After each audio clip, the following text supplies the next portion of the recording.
Hello दोस्तों, कैसे हो। आज अपन इस वीडियो में डिस्कस करेंगे क्लास 9 बायोलॉजी और चैप्टर है टिश्यू का। हमने पहले वाला जो वीडियो बनाया था उसमें कुछ एक पार्ट डिस्कस किया था और आज हम इसमें डिस्कस करेंगे। टॉपिक मैंने पहले ही लिख रखा है, मेरिस्टेमेटिक टिश्यू और सिंपल परमानेंट टिश्यू की हम बात करेंगे इसमें। जैसे प्लांट में टिश्यू को अगर हम जनरलाइज फॉर्म में पढ़ना चाहें तो सबसे पहले मेरिस्टेमेटिक टिश्यू, फिर उसके थोड़े से डिफरेंशिएशन से क्या बनता है सिंपल परमानेंट टिश्यू, और उसका ज़्यादा डिफरेंशिएशन जब हो जाता है तो बन जाता है कॉम्प्लेक्स परमानेंट टिश्यू। तो हम टॉपिक वाइज एक एक चीज़ें समझते चले जाएंगे, ध्यान से मेरी बात आप सुनते जाना।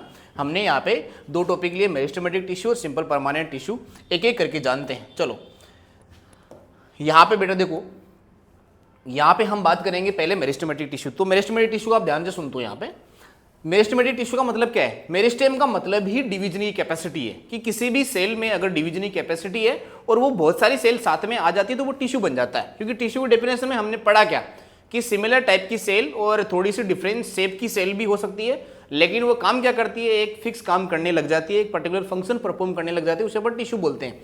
मेरिस्टेम का मतलब वो डिवीजन करने वाला पार्ट है, और डिवीजन करने वाले पार्ट में हमने यहाँ पे मेरिस्टेमेटिक टिश्यू लिख दिया है। अब यहाँ पे हम ध्यान से देखेंगे तो यहाँ पे लिख रखा है these cell are thin walled. अब ये कॉन्स्पिक्यूअस न्यूक्लियस डिवाइड रैपिडली। जब भी हम मेरिस्टेमेटिक की बात करें तो वो डिवीजन की कैपेसिटी ज्यादा रखता है, उसमें डिवीजन का पार्ट बहुत ज्यादा होता है। फिर यहाँ पे बोलता है कि अलग अलग रीजन में, देखो मेरिस्टेम का मतलब एक ही पार्ट है। हमने यहाँ पे तीन टाइप जरूर बना रखे हैं, apical meristem, intercalary meristem, lateral meristem. देखो है मेरिस्टेम, मेरिस्टेम का मतलब डिवीजन की कैपेसिटी। अब यहाँ पे अगर ये डिवीजन करने वाला पार्ट जो है वो एपिकल पार्ट पे है, टॉप वाले पार्ट पे है।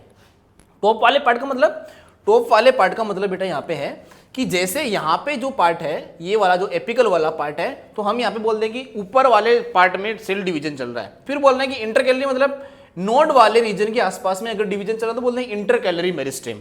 और वही डिवीजन कहाँ पे चल रहा है? वही डिवीजन चल रहा है लेटरल साइड में। लेटरल साइड का मतलब जैसे प्लांट का जो स्टेम है उसका डायमीटर इंक्रीज किया जा रहा है तो वहां पे होगा लेटरल मेरिस्टेम। अब लेटरल मेरिस्टेम या फिर ये जो इंटरकैलरी मेरिस्टेम है, इसके आसपास में जब सेल डिवीजन चलता है तो इन तीनों के अलग अलग काम है। तो अलग अलग काम के बेस पे हम यहाँ पे समझ सकते हैं कि जैसे ये वाला पार्ट है, कौन सा? एपिकल वाला पार्ट। एपिकल वाला पार्ट क्या करता होगा? जब ऊपर सेल डिवीजन हो रहा होता है तब इसकी हाइट बढ़ रही होती है। तो कुल मिला के बात यह कि एपिकल मेरिस्टेम बेटा इसकी हाइट बढ़ाएगा। किसकी हाइट बढ़ाएगा?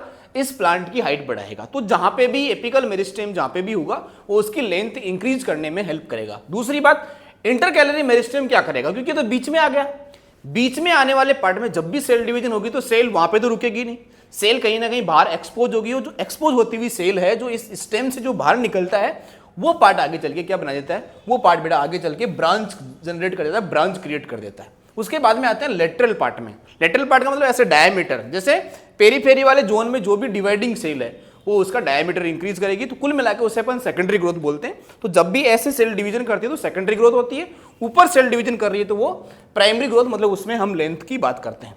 ये सारी थ्योरी हम यहाँ पे देखो लिख रखे कि एपिकल मेरिस्टेम क्या करता है, लेटरल मेरिस्टेम क्या करता है। एपिकल मेरिस्टेम में it located and growing region tip, stem और रूट। देखो स्टेम और रूट का जो टिप वाला पार्ट है उन दोनों साइड में कौन सा पार्ट प्रेजेंट होता है? एपिकल पार्ट, जिसे हम एपिकल मेरिस्टेम बोलते हैं। तो डिवीजन की कैपेसिटी वाला बात अलग अलग जगह प्रेजेंट है, इसलिए अलग अलग नाम के साथ में हमने मेरिस्टेम चिपका दिया। तो एपिकल मेरिस्टेम, लेटरल मेरिस्टेम और यहाँ पे इंटरकैलरी मेरिस्टेम। फिर यहाँ पे बोलते हैं इट अनेबल्स द रूट और stem to growing in length. ये यहाँ पे बोलता है कि ये रूट और स्टेम की ग्रो कराने में हेल्प करता है। कौन? ये एपिकल पार्ट वाला, मतलब एपिकल मेरिस्टेम। फिर हम पढ़ते हैं इंटरकैलरी मेरिस्टेम में, it is present in the base of the leaf. Leaf जहां से निकलती है उसके जस्ट पीछे प्रेजेंट होता है ताकि वहां से ब्रांचिंग हो सके, नई लीफ निकल सके। उसके बाद the cell of this tissue have dense cytoplasm. Dense cytoplasm होगा तभी तो सेल डिवीजन फास्ट होगा। साइटोप्लाज्म इनके पास में होता है। इसके बाद में इनके पास में जो सेल वॉल होती है वो थिन होती है, जिसमें सेलुलोज का डिपोजिशन बहुत ही कम होता है। प्रोमिनेंट न्यूक्लियस होता है, मतलब न्यूक्लियस का जो साइज है वो थोड़ा सा बड़ा होता है, उस केस में वो जल्दी सेल डिवीजन कर पाता है। These cell are very active. ये सेल बहुत ज्यादा एक्टिव होती है, जिससे ब्रांचिंग बहुत ज्यादा बनती है। किसके पार्ट में? इंटरकैलरी रीजन में। फिर लास्ट में हम बात करते हैं लेटरल पार्ट की। लेटरल पार्ट को हम यहाँ पे बोलते हैं it's called what's cambium. Cambium क्या होता है बेटा? देखो अगर मैं स्टेम की बात करूं, जैसे यहाँ पे मैं स्टेम बना देता हूँ छोटा सा, ये स्टेम वाला पार्ट है। इस स्टेम वाले पार्ट में अगर यहाँ पे सेकेंडरी ग्रोथ करानी है तो यहाँ पे जो अंदर वाला जो भी टिश्यू वाला पार्ट है वो ऐसे बाहर ग्रोथ करेगा, अंदर ग्रोथ करेगा। दोनों साइड में जब बेटा सेल डिवीजन चल रहा होता है तो उस केस में सेकेंडरी ग्रोथ होती है। और सेकेंडरी ग्रोथ के लिए रिस्पॉन्सिबल कौन है? अभी मैंने बताया लेटरल मेरिस्टेम, तो इसे अपन कैम्बियम भी बोलते हैं। उसके बाद में बोलते हैं the girth and the width of the stem और the root increase due to the lateral meristem. अभी मैंने ये बात डिस्कस करके आपको बता दी, क्या आपको बातें समझ में आई? इसके बाद में अगर आपने कभी प्लांट का ऐसे ट्रांसफर सेक्शन काट के या फिर कटा हुआ कभी देखा हो तो यहाँ पे ऐसा कुछ पार्ट आपको देखने को मिलेगा। सेंटर वाले पार्ट को हम पिथ बोलते हैं या फिर मेडुला बोलते हैं। इसे अपन पिथ की जगह मेडुला भी लिख सकते हैं, मैं यहाँ पे मेंशन कर देता हूँ। इसे अपन क्या बोलते हैं बेटा? इसे अपन मेडुला भी बोलते हैं। मार्कर थोड़ा सा स्लो चल रहा है, मेडुला बोलते हैं इसे। वुड वाला पार्ट जैसे ऐसे बहुत सारी रिंग दिखेगी, इन सभी रिंग्स को हम काउंट करके एक प्लांट की एज पता कर सकते हैं। कैम्बियम वाला पार्ट लेटरल पार्ट होगा जो सेकेंडरी ग्रोथ के लिए रिस्पॉन्सिबल है। ड्राई रोट, ड्राई रोट का मतलब क्या है? बीच में ऐसी चीजें डिपॉजिट हो गई जिसकी वजह से वहां से डेंस पार्ट डेड पार्ट बन गया। उसके बाद में आउटर मोस्ट कवरिंग को हम क्या बोलते हैं? बार्क बोलते हैं, जो थिक होती है, थोड़ी सी रिजिड होती है, मैकेनिकल सपोर्ट दे रही होती है, एक्सटर्नल एनवायरनमेंट से प्रोटेक्शन कर रही होती है, ऐसा कुछ रीजन। सेल जो है उसके बीच में न्यूक्लियस है, प्रोमिनेंट न्यूक्लियस, इनकॉन्स्पिक्यूअस न्यूक्लियस, जिसमें सेल डिवीजन की कैपेसिटी ज्यादा होती है, डेंस साइटोप्लाज्म होगा और डिवाइडिंग नेचर की सेल होगी। इसके बाद में ये दो प्लांट देखो यहाँ से, ऐसे जब ये ग्रोथ करता है टिप वाला पार्ट ऊपर जा रहा है, रूट वाला पार्ट नीचे इंक्रीज कर रहा है, और प्लांट की ऐसे पहले प्राइमरी ग्रोथ होती है, फिर ऐसे लेटरल साइड में जब ये ग्रोथ करता है तो इसकी सेकेंडरी ग्रोथ होती है। इसके बाद में यहाँ पे जो टिश्यू है इसको अलग तरीके से यहाँ से दिखाया गया है कि जब इस वाले पार्ट में अगर ये वाला पार्ट बेटा ऊपर चल के ऐसे डिवीजन कर रहा होता है तो पीछे पीछे कुछ डिवाइडिंग नेचर की सेल पीछे छूटती चली जाती है। जो पीछे छूटती है सेल, वही सेल आगे चल के नई ब्रांच बनती है। तो कुल मिला के नई ब्रांच और लीफ कौन बनाता है? देखो हमने यहाँ पे जरूर डिस्कस किया कि ये जो इंटरकैलरी मेरिस्टेम है यही आगे चल के ब्रांच बनाती है, लेकिन इंटरकैलरी मेरिस्टेम बना कैसे? ये एपिकल मेरिस्टेम पहले कोई ना कोई दिन तो यहाँ पे था, तो ये जो एपिकल मेरिस्टेम वाला पार्ट है पीछे कुछ डिवाइडिंग नेचर की सेल पीछे छोड़ता चला जाता है और ऊपर चला जाता है। पीछे जो सेल बच गई वो आगे चल के ऐसे बाइफर्गेट होकर नई ब्रांच और नई लीफ का जनरेशन कर देगा और ऐसे अपनी हाइट बढ़ाता चला जाएगा। ये यहाँ पे रूट वाला पार्ट, जो रूट वाले पार्ट में भी ऐसे क्या हो रहा है, इसमें भी यहाँ पे डिवाइडिंग नेचर की सेल है और नीचे रूट की लेंथ इंक्रीज हो रही है। क्या बातें आपको समझ में आई? हाँ, अगर आपको बेटा बातें समझ में आई तो हम नेक्स्ट स्लाइड पे चलते हैं, परमानेंट टिश्यू की बात करते हैं। और परमानेंट टिश्यू में सबसे पहले हम सिंपल परमानेंट पढ़ेंगे।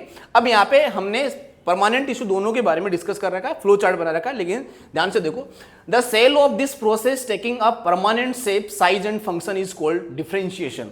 अगर किसी सेल के ग्रुप ने बहुत सारे सेल एक साथ में मिलकर कोई एक फिक्स काम करने लग जाता, जैसे प्लांट में ट्रांसपोर्टेशन करने लग गया, जैसे जाइलम और फ्लोएम के केस में हम बात करें तो उनका एक ही काम है ट्रांसपोर्टेशन करना। जाइलम रूट से कुछ मिनरल वाटर एब्जॉर्ब करके सूट तक पहुंचा देता है, और फ्लोएम जो खाना बन जाता है फोटोसिंथेसिस के बाद में, उसको बेटा वो वहां पे फोटोसिंथेसिस वाली जगह से जहां पे भी फूड की रिक्वायरमेंट है वहां पे फैला देता है। तो फ्लोएम का काम फैलाना है और जाइलम का काम रूट से मिनरल और वाटर ऊपर लेके जाना है। ये वहां पे कहीं ना कहीं डिफरेंशिएशन हो गया है। तो शुरुआत में जो मेरिस्टेमेटिक सेल होती है, वो मेरिस्टेमेटिक सेल क्या करती है? मेरिस्टेमेटिक सेल का मतलब डिवीजन, वो सिर्फ और सिर्फ डिवीजन करके कोई फिक्स काम नहीं कर रही। फिर होता है धीरे धीरे डिफरेंशिएशन, मतलब डिफरेंशिएट होती है, फिक्स काम करने लग जाती है, तो हो जाता है पहली बार बनता है simple permanent tissue. Simple permanent tissue यहाँ पे बना रखा है। तो हम यहाँ पे मेनली सिंपल परमानेंट टिश्यू तीन टाइप के पढ़ते हैं, जिसमें पहला है पेरेन्काइमा, दूसरा है कोलेनकाइमा, तीसरा है स्क्लेरेनकाइमा। इसके अलावा भी हम इसे आगे चल के और बहुत सारे पार्ट में डिवाइड कर सकते हैं। जैसे इसे हम 6 तरीके से और यहाँ पे पढ़ सकते हैं। जैसे पेरेन्काइमा की बात करूं मैं बेटा, तो पेरेन्काइमा में क्या होगा? पेरेन्काइमा में होगा ये, जैसे पहले यहाँ पे मान लेता हूँ बहुत सारी सेल है, तो ये बहुत सारी सेल के बीच में क्या हुआ? बहुत सारी सेल के बीच में यहाँ पे बहुत सारी सेल के बीच में स्पेस काफी है, स्पेस काफी है, तो ये सेल डिवीजन इजीली कर पाएगी। इजीली बेटा जब ये डिवीजन कर पाती है तो उसके बीच में कुछ पार्ट है जिनमें एयर स्पेस फिल हो जाता है, यहाँ पे कुछ हवा भर जाती है, और हवा भरने से क्या होता है, वो अच्छे से फ्लोट कर पाता है। और ऐसा कौन से प्लांट्स में होता है? जो प्लांट एक्वेटिक नेचर के होते हैं। एक्वेटिक नेचर के प्लांट में क्या होता है, वही पेरेन्काइमा में जहां पे एयर भरी होती है उसे अपन एरेनकाइमा बोल देते हैं। अगर बात करूं मैं कि प्लांट में फोटोसिंथेसिस चल रहा है, और प्लांट में फोटोसिंथेसिस जहां पे चल रहा है वहां पे क्लोरोफिल पिगमेंट प्रेजेंट होगा, तो क्लोरोफिल पिगमेंट जहां पे बेटा प्रेजेंट है उस पेरेन्काइमा को हम क्या बोल देंगे? क्लोरेनकाइमा बोल देंगे। क्लोरोफिल पार्ट प्रेजेंट होने की वजह से क्लोरेनकाइमा उसे अपन बोल देते हैं। फिर यहाँ पे कोलेनकाइमा के केस में बात करें तो यहाँ पे जब ये डिवाइडिंग नेचर की सेल बाहर जब कुछ ऐसे कार्बोहाइड्रेट जो कॉम्प्लेक्स पार्ट होते हैं वो सिक्रेट करती है तो इन सेल के बीच में डिपोजिशन बढ़ता है, और जब इन सेल के बीच में डिपोजिशन बढ़ता है तो कहीं ना कहीं सेल जो है वो धीरे धीरे डेड बनती चली जाती है, उनमें ट्रांसपोर्टेशन ब्लॉक होता चला जाता है, और उसके बाद में जस्ट इसके बाद में, लेकिन अभी भी पूरी तरह से ट्रांसपोर्टेशन ब्लॉक नहीं हुआ है तो सेल अभी भी डिवीजन करती रहती है, लेकिन थोड़ी सी मैकेनिकल स्ट्रेंथ भी गेन कर लेती है। पेरेंट काइमा जस्ट मेरिस्टेमेटिक पार्ट का ही थोड़ा सा डेवलप फॉर्म है, इसलिए वहां पे डिवीजन फास्ट होता है। कोलेन काइमा के केस में डिवीजन थोड़ा सा स्लो हो जाता है, बीच में जो स्पेस है वहां पे कुछ रेजिन, टेनिन, सुबेरिन ऐसे डिपोजिशन से क्या होता है कुछ पार्ट कम हो जाता है, और उस केस में डिवीजन थोड़ा स्लो हो जाता है, लेकिन फिर भी ये मैकेनिकल सपोर्ट देने के साथ में स्टोरेज कर सकता है। पेरेंट काइमा के केस में स्टोरेज होगा, एयर फिलिंग होगी, वहां पे फोटोसिंथेसिस चल रहा होगा, तो पेरेंट काइमा का केस अलग है। उसके बाद में लास्ट में बेटा स्क्लेरन काइमा में क्या होगा, डिपोजिशन कंप्लीट हो चुका होता है। अगर बेटा किसी सेल के सराउंडिंग में डिपोजिशन बहुत ज्यादा हो गया, कंप्लीट डिपोजिशन हो गया, तो वो पार्ट डेड पार्ट बन जाता है, और डेड पार्ट प्लांट में हो चाहे किसी एनिमल में हो, ओनली और ओनली क्या कर सकता है वो एक्सटर्नल एनवायरनमेंट से हमें प्रोटेक्ट कर सकता है, और उसके बाद में वो किसी भी लिविंग बॉडी को मैकेनिकल सपोर्ट प्रोवाइड करा सकता है। तो स्क्लेरन काइमा वो मैकेनिकल सपोर्ट प्रोवाइड कराता है।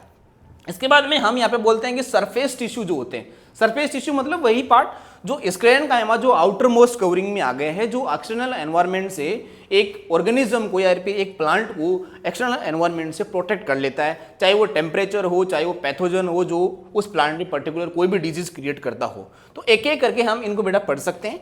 और ये जो लड़की है इस वाले प्लांट को देखो ध्यान से देख रही है, और ध्यान से देखने के बाद में कुछ चीजें नोट कर रही है, तो तुम भी साथ साथ में नोट कर सकते हो कि पेरेंट काइमा टिश्यू क्या हो सकता है, कोलन काइमा क्या हो सकता है, स्क्लेरन काइमा के क्या नेचर होते हैं। जैसे ये पढ़ रही वैसे तुम भी पढ़ सकते हो। उसके बाद में बेटा आते हैं कि जब इन सिंपल परमानेंट टिश्यू में जब एग्रीगेशन होता है साथ में, तो डिफरेंशिएशन और आगे चला जाता है, और डिफरेंशिएशन जब बेटा और आगे चला जाता है तो इनमें और ज्यादा कॉम्प्लेक्सिटी आती है, तो क्या बन जाता है कॉम्प्लेक्स परमानेंट टिश्यू बन जाता है। और कॉम्प्लेक्स परमानेंट टिश्यू और प्लांट में हाईएस्ट फॉर्म ऑफ जो सेल है वो यही है जिसमें कॉम्प्लेक्सिटी मैक्सिमम यहाँ तक ही पहुंच पाती है, क्योंकि प्लांट में कोई ऑर्गन नहीं होते। जैसे एनिमल में ऑर्गन होते हैं, जैसे लीवर होता है, स्टमक होता है, ऐसा प्लांट के केस में नहीं होता है। प्लांट के केस में मैक्सिमम कॉम्प्लेक्सिटी टिश्यू तक ही होती है, जिसमें हमने कॉम्प्लेक्स परमानेंट टिश्यू दो टाइप के बना रखे हैं, एक है बेटा जाइलम और दूसरा है फ्लोएम। और इनको हम आगे चल के सेल के बेसिस पे अलग अलग इनके जो एलिमेंट्स हैं उनके बेस पे हम पढ़ सकते हैं। क्या बातें यहाँ तक समझ में आई? अगर बेटा यहाँ तक बातें समझ में आई तो हम आगे वाली स्लाइड पे चल के बातें करते हैं कि सिंपल परमानेंट टिश्यू में पहला जो टिश्यू है वो कौन है, पेरेंट काइमा। पेरेंट काइमा देखो यहाँ पे deposit deplete in made up of one type of tissue and upon functioning और परफॉर्मेंस ऑफ द क्लासिफिकेशन, मतलब जैसी परफॉर्मेंस है वैसे हमने क्लासिफाई कर लिया सिंपल परमानेंट टिश्यू को। पेरेंट काइमा में क्या है, it's cell basic packing tissue, ये धीरे धीरे पैकिंग करा। देखो यहाँ पे ये बेटा फोटो भी दे रही है, इस फोटो के केस में देखोगे तो इसके केस में सेल के बीच में स्पेस बहुत ज्यादा है, और सेल के केस में बेटा स्पेस बहुत ज्यादा है, तो हमें चीजें समझ में आएगी यहाँ से कि इंटरसेलुलर स्पेस बहुत ज्यादा है, जिसके केस में ये सेल आराम से डिवीजन कर सकती है, बीच में जो खाली जगह वहाँ पे डिपोजिशन कर सकती है, स्टोरेज कर सकती है, और जब जो फोटोसिंथेसिस का जो प्रोडक्ट है वो यहाँ पे कुछ देर के लिए स्टोर कर सकती है।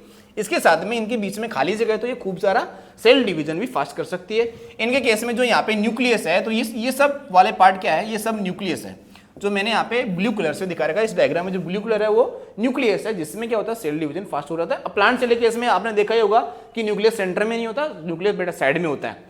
ये जो स्पेस है बीच में, ये यहाँ पे अगर एयर भरी हो तो एरन काइमा बन जाता है, अगर यहाँ पे क्लोरोप्लास्ट भर जाए तो ये क्लोरेन काइमा बन जाता है।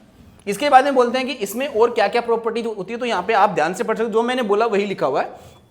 The cell packing basic nature हो गया, फिर living process nucleus thin walled होता है और अनस्पेशलाइज्ड होता है, क्योंकि अभी ज्यादा कॉम्प्लेक्सिटी आई नहीं है। इसके बाद में बोलते हैं कि लूजली पैक्ड होता है। लूजली पैक्ड क्यों? क्योंकि बीच में खाली जगह बहुत सारी होती है, जिससे क्या हो सकता है इंटरसेलुलर स्पेस ज्यादा होता है, और उस केस में क्या होता है फूड का स्टोरेज ज्यादा होता है। तो यहाँ पे जो आपका आलू है उसके बीच में आप इसे स्टार्च की फॉर्म में एज ए स्टोर्ड फूड देख सकते हैं, जो कि प्लांट का ही पार्ट होता है। यहाँ पे भी ये बेटा जो पार्ट दे रखा है इसमें भी स्टोर्ड फूड ही यहाँ पे देखने को मिल रहा है। क्या आपको बातें समझ में आई? अब पेरेंट काइमा से जब आगे चलते हैं तो कुछ और चीजें हमारे सामने आएगी, जिससे हम सिंपल परमानेंट टिश्यू में क्लोरेन काइमा की बात करते हैं। क्लोरेन काइमा मैंने क्या बताया, क्लोरेन काइमा का मतलब जो पेरेंट काइमा टिश्यू है उसके बीच में क्या आ गया बेटा, उसके बीच में आ गया क्लोरोप्लास्ट। अब एक लीफ का अगर हम ट्रांसफर सेक्शन देखें तो ये वाला पार्ट ऊपर वाला पार्ट है जिसे अपन अपर एपिडर्मिस बोल सकते हैं।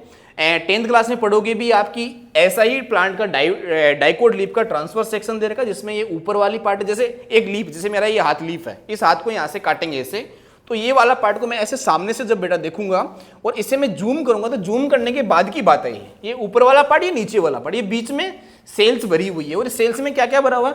ऊपर वाले पार्ट को हम पेलेसेड लेयर बोलते हैं, नीचे वाले पार्ट को स्पॉन्जी लेयर बोलते हैं। ऊपर वाले केस में सेल जो होती है वो हार्ड होती है थोड़ी, नीचे वाले केस में यहाँ पे सेल थोड़ी स्मूथ नेचर की होती है और इसके बीच में बेटा क्लोरोप्लास्ट प्रेजेंट है और यही डिवाइडिंग नेचर की सेल जहाँ पे क्लोरोप्लास्ट प्रेजेंट होता है उसे अपन क्लोरेनकाइमा बोलते हैं। और यहाँ पे ये वाला पार्ट भी आप देख सकते हैं, क्या देख सकते हैं यहाँ से आप यहाँ से देख सकते हैं कि ये जो पार्ट है यहाँ पे थिक सेकेंडरी सेल वॉल है, क्योंकि थोड़ा सा क्या हो गया, थोड़ा सा डिफरेंशिएशन शुरू हो गया है। और प्राइमरी सेल वॉल है, जो प्राइमरी सेल वॉल होती है वो लिविंग होती है। टर्सरी सेल वॉल जब पूरी तरह से मैच्योर होती है तब वो डेड बन जाती है। उसके बाद में कहीं ना कहीं हर जगह से प्लांट में ट्रांसपोर्टेशन नहीं हो सकता, एक फिक्स जगह होती है जिसे अपन प्लाज्मोडेस्माटा कनेक्शन बोलते हैं। सेल वाले चैप्टर में आपने जरूर पढ़ा होगा, नहीं पढ़ा तो मैं आपको जरूर पढ़ा दूंगा। इसके बाद में हम यहाँ पे बोल सकते हैं कि parenchyma in the leaf content chloroplast, अभी मैंने बोला, hence this tissue is called chlorenchyma.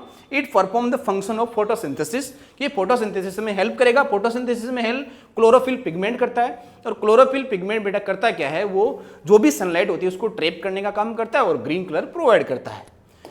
यही प्लांट के फंक्शंस हैं। इसके बाद में हम जब आगे चलते हैं तो यहाँ पे आता है बेटा एरेनकाइमा। एरेनकाइमा का मतलब बीच में स्पेस भरा हुआ है, तो यहाँ पे सेल के बीच में देखो खूब सारा स्पेस है जिसे अपन एयर कैविटी यहाँ पे मेंशन कर रखे हैं। In aquatic plant the intercellular space form a large air cavity, they give buoyancy of the plant to help them float in water. अगर प्लांट को पानी में बेटा तैरना है तो उसके लिए क्या होना चाहिए, उसमें बायोंसी फोर्स प्रॉपर लगना चाहिए, नहीं तो प्लांट डूब जाएगा। और डूबने से बचाने के लिए यहाँ पे एयर फिलिंग कैविटी होती है, जिस केस में ये अच्छे से फ्लोट कर पाते हैं वाटर सरफेस पे। सच पेरेन्काइमा इज कॉल्ड एरेनकाइमा, इसी पेरेन्काइमा को हम एरेनकाइमा बोलते हैं। अब ये यहाँ से बायोंसी फोर्स के साथ में आपने ये प्लांट देखे होंगे, लोटस देखा होगा जो प्लांट पे से कंटिन्यूअसली फ्लोट करता रहता है, इसे अपन एरेनकाइमा बेटा मान लेते हैं, मेंशन कर देते हैं। इसके बाद में आता है कोलेनकाइमा, सिंपल परमानेंट टिश्यू का दूसरा टाइप। कोलेनकाइमा में क्या होगा, देखो ये सेल है, इस सेल के बीच में अगर आप ध्यान से देखेंगे तो आपको डिपोजिशन ज्यादा दिखेगा। अब ये जो डिपोजिशन है यही हमें क्या बोल रहा है, ये डिपोजिशन ये बोल रहा है कि सेल के बीच में स्पेस कम है और स्पेस कम होने की वजह से थोड़ी सी रिजिडिटी आ गई है सेल में। रिजिडिटी आने से क्या होगा, रिजिडिटी आने से ये मैकेनिकल स्ट्रेंथ देगा थोड़ी सी, और जो खाली जगह बेटा बची हुई है वहां पे कुछ स्टोरेज हो सकता है। तो यहाँ पे देखो वॉल जो है वो थिकन थोड़ी सी थिक हो गई है, न्यूक्लियस यहाँ पे और ज्यादा साइड में शिफ्ट हो गया है, वैक्यूल प्रेजेंट होगी, वैक्यूल बड़ी हो गई है, सेल वॉल जो होती है थोड़ी सी रिजिड हो गई है, और ऐसी स्ट्रक्चर को हम यहाँ पे क्या बोलते हैं, कोलेनकाइमा बोलते हैं। इसमें अगर आप ध्यान से देखेंगे तो जो लीफ का जो स्टोक होता है, जो लीफ ऐसे हवा में तैर रही होती है, उस वाले स्टोक में बेटा क्या होता है, कोलेनकाइमा टिश्यू का डिपोजिशन होता है। क्योंकि थोड़ी सी फ्लेक्सिबिलिटी किसकी वजह से है, क्योंकि अभी भी सेल डिवीजन कर रही है, थोड़ी सी फ्लेक्सिबिलिटी रहेगी और साथ में रिजिडिटी रहेगी ताकि वो मैकेनिकल स्ट्रेंथ भी दे सके। तो अगर आपसे कोई पूछे कि जो लीफ का जो स्टोक है उसमें कौन सा टिश्यू होता है, तो आपका आंसर क्या जाना चाहिए, आपका आंसर जाना चाहिए कोलेनकाइमा। क्या बात समझ में आई। इसके बाद में यहाँ पे लिख भी रखा है ए टाइप ऑफ कार्बोहाइड्रेट। कार्बोहाइड्रेट क्या है, इनके बीच में जो बेटा यहाँ से जो भी डिपोजिशन होता है यहाँ पे, इसे अपन कार्बोहाइड्रेट बोल सकते हैं, जो सुबेरिन हो सकता है, लिग्निन हो सकता है, ऐसे बहुत सारे पार्ट का जो कॉम्प्लेक्सिटी की वजह से यहाँ पे ये थोड़ा सा डेड पार्ट इसे बनाने में हेल्प करता है। इसके बाद में बोलता है this part is connect leaf to the stem.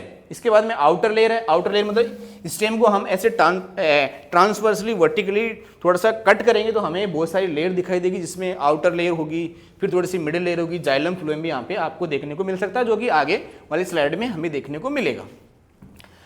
The cell of this tissue are living elongated, ये लिविंग होता है, इलोंगेटेड होता है, और प्लांट में जो जब वो हवा चल रही होती है तो ऐसे घूम रहा होता है, तैर रहा होता है, हवा में मस्ती कर रहा होता है प्लांट, उस केस में कौन सा टिश्यू उसे हेल्प दे रहा है, मैकेनिकल सपोर्ट दे रहा है और ऐसे फ्लेक्सिबिलिटी प्रोवाइड करा रहा है, वो कोलेनकाइमा टिश्यू है। तो ये जो इलोंगेटेड है एंड इरेगुलरली थिकन्ड है at the corners with cellulose, cellulose की वजह से ये यहाँ से कॉर्नर्स क्या हो गए, थोड़े थिक हो गए। This tissue is located in the leaf stock below the epidermis, epidermis के जस्ट नीचे थोड़ी सी फ्लेक्सिबिलिटी दे रहा होता है। It give flexibility and allow easily bending of various part of the plant like leaf stem and twigs, मतलब जो भी leaves वाला पार्ट है वो प्लांट वाले पार्ट्स को है ऐसे इजीली यहाँ से थोड़ा सा फ्लेक्सिबिलिटी प्रोवाइड कराने में हेल्प करता है। It also provide mechanical support to the young plant, young plant को ये मैकेनिकल सपोर्ट देने का भी काम करता है। कौन? Collenchyma tissue. क्या इतनी बातें समझ में आई? इतनी बातें समझ में आई तो आगे वाले पार्ट को हम पढ़ते हैं। और आगे वाले पार्ट का बेटा नाम क्या है? Sclerenchyma. Sclerenchyma simple permanent tissue का एक ऐसा पार्ट है जो कैसा होता है? जो होता है डेड नेचर का होता है। अब डेड नेचर का जब बेटा होता है तो इसमें क्या क्या चीजें होती है इसको आप ध्यान से सुनते जाना। इसको आप ध्यान से सुनेंगे तो बेटा यहाँ पे बात आएगी कि सिंपल परमानेंट टिश्यू का लास्ट वाला टाइप स्क्लेरेनकाइमा में टिश्यू में डिपोजिशन आपको बहुत ज्यादा देखने को मिलेगा। डिपोजिशन इतना ज्यादा देखने को मिलेगा कि सेल और सेल के बीच का कनेक्शन ही ब्लॉक हो जाएगा। और सेल और सेल का बेटा बीच में कनेक्शन ही ब्लॉक होता है, उससे ट्रांसपोर्टेशन रुकता है, उससे फिर सेल मर जाती है, सेल डेड हो जाती है। ये साइड में जो बेटा डायग्राम देखा, ये आपने कोकोनट देखा होगा जिसके बाहर जो रेशे होते हैं, और आपने जो बेटा सपोटा खाया है, चीकू जो खाया है, उसको खाने में जो आपके माउथ बकल कैविटी में जो ग्रेटी पार्टिकल्स होते हैं, ग्रीटी पार्टिकल्स जो होते हैं, वो जो हार्ड पार्ट है जो मैकेनिकल सपोर्ट दे रहा है वो डेड होता है पूरी तरीके से। और वो होता कौन है? वो स्क्लेरेनकाइमा होता है। प्लांट के केस में आप देखोगे ये जितने भी ड्राई फ्रूट्स हैं इनकी जो आउटर मोस्ट कवरिंग होती है वो सब डेड होती है, और वो होता कौन है? वो स्क्लेरेनकाइमा होता है। लीफ में भी बहुत सारा मैकेनिकल सपोर्ट स्ट्रेंथ देने के लिए जो भी बेटा पार्ट प्रेजेंट होता है वो कौन होता है? वो स्क्लेरेनकाइमा होता है। इसमें यहाँ पे जो साइड में डायग्राम दे रखा है तो ये बीच में जो रेड कलर की बेटा डिपोजिशन है ये लिग्निफाइड थिक वॉल यहाँ पे बता रहा है। तो लिग्निन का डिपोजिशन की वजह से एक सेल दूसरी सेल से कनेक्शन ब्रेक कर चुकी है और सभी सेल की डेथ हो जाती है। और जब सेल की डेथ होती है तो वो पार्ट जो है वो पूरी तरह से डेड जब हो जाता है तो वो प्लांट में मैकेनिकल सपोर्ट देने का काम करता है। तो प्लांट को एक जगह बनाए रखने के लिए हेल्प कौन करता है? स्क्लेरेनकाइमा उसमें हेल्प करता है। क्या आपको इतनी बातें समझ में आई? हाँ, अगर आपको बेटा इतनी बातें समझ में आई तो आगे चलते हैं। स्क्लेरेनकाइमा देखो कहाँ कहाँ हमारे यूज होता है। हम यहाँ पे इकोनॉमिकल पॉइंट ऑफ व्यू से देखें तो जो डेड पार्ट होता है प्लांट का, जैसे कॉटन हो गया, और ये जो बेटा यहाँ पे बोलवर्म जैसा है, ये वाला पार्ट जो है ये हमारे यहाँ पे क्लॉथ इंडस्ट्री में बहुत ज़्यादा हेल्पफुल है। जो लिग्निफाइड पार्ट होता है जैसे linen a fine cloth made for sclerenchyma fibres of the flax plant की हेल्प से हम यहाँ पे ऐसी चीज़ें एक्सट्रैक्ट करते हैं जिससे हम क्लॉथ फॉर्मेशन कर पाते हैं। तो आप क्या इनके बारे में जानते हैं? अगर इनके बारे में नहीं जानते हैं तो प्लांट के पार्ट से ही हमें क्लॉथ और पेपर मिलते हैं जो हम पढ़ने के लिए और पहनने के लिए कपड़े यूज करते हैं। वो किसके पार्ट है बेटा? वो प्लांट के पार्ट है, लेकिन वो डेड पार्ट होता है जिसे अपन स्क्लेरेनकाइमा मेंशन करते हैं। क्या इतनी बातें समझ में आई? हाँ, इतनी बातें समझ में आई तो हम लास्ट में पढ़ते हैं सरफेस टिश्यू। सरफेस टिश्यू में क्या होगा बेटा? सरफेस टिश्यू का मतलब आउटर मोस्ट कवरिंग, जिसमें हमें वो आउटर एक्सटर्नल एनवायरमेंट से और कहीं ना कहीं पैथोजन से हमें सपोर्ट दे रहा होता है। प्लांट के केस में वो एक्सटर्नल एनवायरमेंट, क्योंकि प्लांट एक जगह से दूसरी जगह चल के जा नहीं सकता, वो जा नहीं सकता तो नेचर ने पहली बात तो उसके चारों ओर डेड सेल वॉल लगा दी। और डेड सेल वॉल जब मेच्योर होती है तो पूरी तरह से वो एक्सटर्नल एनवायरमेंट से, हाई टेम्परेचर से उसे प्रोटेक्ट करके रखती है।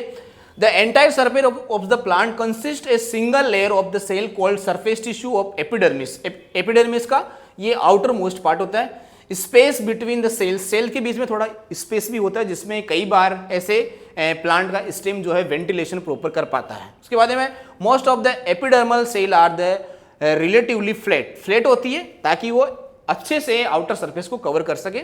The outer and the lateral wall of the cell are often thicker than the inner wall.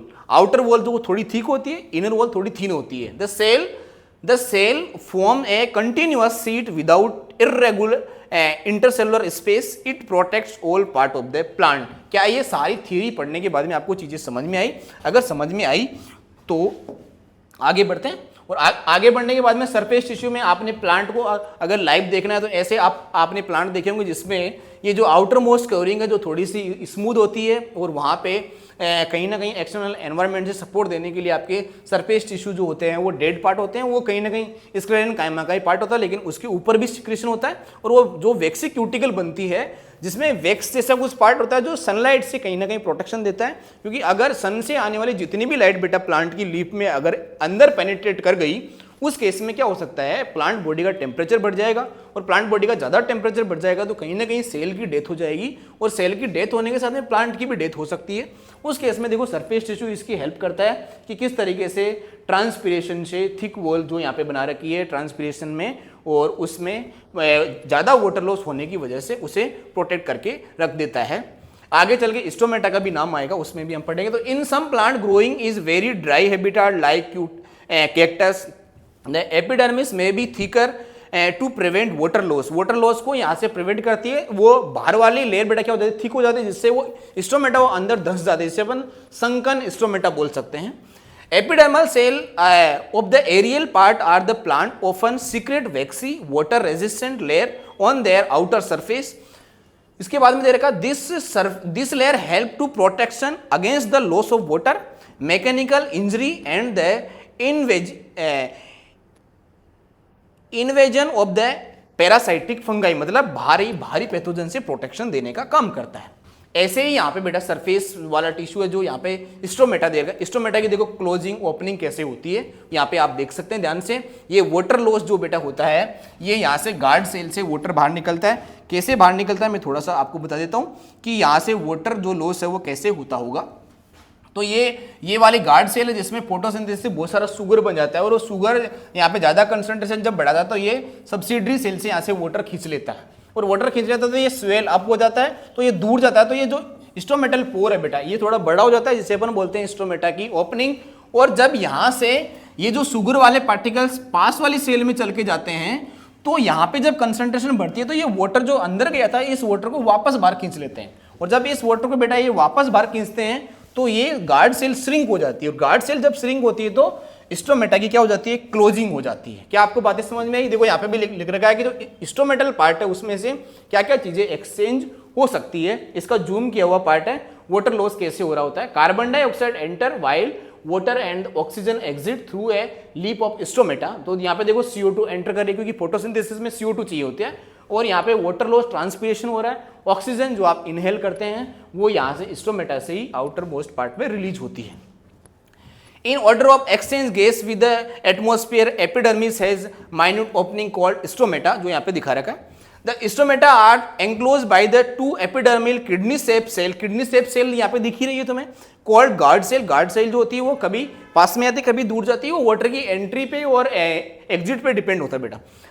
They control the opening and closing of stomata. Transpiration also takes place through stomata. Transpiration मतलब water loss जो होता है वो भी stomata के through ही होता है। क्या बातें समझ में आई? हाँ, अगर बातें समझ में आई तो ये वाला पार्ट सरफेस टिश्यू में यहाँ पे देख रहे होंगे कि सरफेस टिश्यू में तो ये रूट हेयर बाहर निकलते हैं, ये रूट हेयर सरफेस एरिया बढ़ाते हैं, जिससे क्या होता है वाटर जहाँ पे भी सोइल वाले पार्टिकल्स उनके सराउंडिंग में अगर थोड़ा बहुत भी वाटर प्रेजेंट, थोड़ा बहुत भी मिनरल पड़ जाए तो सरफेस एरिया ज़्यादा बढ़ जाता है, जिससे क्या हो जाता है मैक्सिमम वाटर और मैक्सिमम मिनरल्स का एब्जॉर्प्शन यहाँ पे हो सकता है। ये सेल है, इसके बीच में यहाँ पे वैक्यूल है, जो बड़ा बड़ा लार्ज साइज का वैक्यूल है, यहाँ पे न्यूक्लियस है, और ये एपिडर्मल सेल यहाँ पे बेटा प्रेजेंट है। क्या बात समझ में आई? Epidermal cell of root whose function in water absorption commonly bear long hair-like part that greatly increase the total absorption surface area, जिसकी वजह से क्या होता है मैक्सिमम वाटर एब्जॉर्ब कर पाता है plant.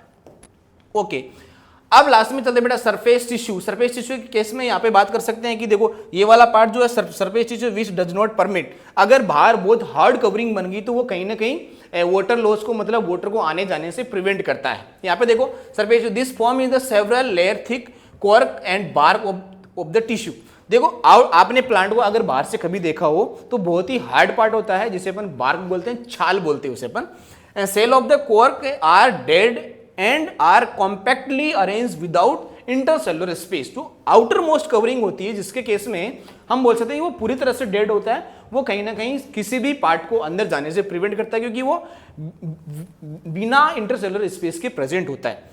They also have a chemical called suberin on their wall that makes them impermeable to gases and water। वो कहीं ना कहीं वाटर के लिए और गैस के लिए इम्परमिएबल होती है, जो स्टेम वाला पार्ट होता है जिसको जो बहुत हार्ड होता है। As woody plants grow older the outer protective surface tissue undergoes certain changes के थ्रू ही वो यहाँ पे जा रहा होता है। वेक्सिक्यूटिकल का डिपोजिशन की वजह से कुछ ऐसी सरफेस आपको देखने को मिलेगी प्लांट को। अगर आपने बाहर से देखा तो ये जो थिक वाले लेयर है ये कहीं ना कहीं किसी भी पार्ट को आने जाने से प्रिवेंट करती है। क्या बात समझ में आई? हाँ, अगर बातें समझ में आ रही है तो बेटा इसको आगे हम कंटिन्यू पढ़ते चले जाएंगे और जो सिंपल परमानेंट टिश्यू के आगे जो कॉम्प्लेक्स परमानेंट टिश्यू वाले पार्ट हैं उनको हम बेटा एक एक करके आने वाले वीडियोस में पढ़ते चले जाएंगे। अगर आपको कोई बात इस वीडियो लेक्चर में समझ में नहीं आई है तो मुझे आप कमेंट सेक्शन में ज़रूर पूछना, मैं आपको सारे क्वेश्चंस के आंसर दूंगा। Okay, thank you.